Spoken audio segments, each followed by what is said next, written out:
Tunakuomba Bwana, huyu aliye kafara na upatanisho wetu, alete amani na wokovu duniani kote.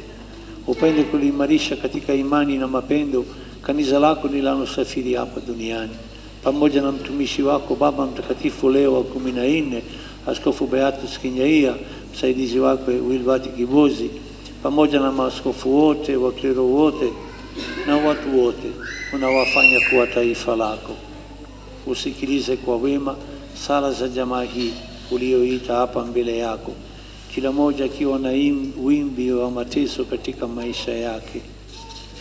Usikilize maombi yao, wape uhakika kwamba wewe ni Baba unayewapenda, na katika kuomba kwao mengine yatakuwa mema kwao, utawajalia, mengine yatakuwa tofauti lakini bado ni mema kwao.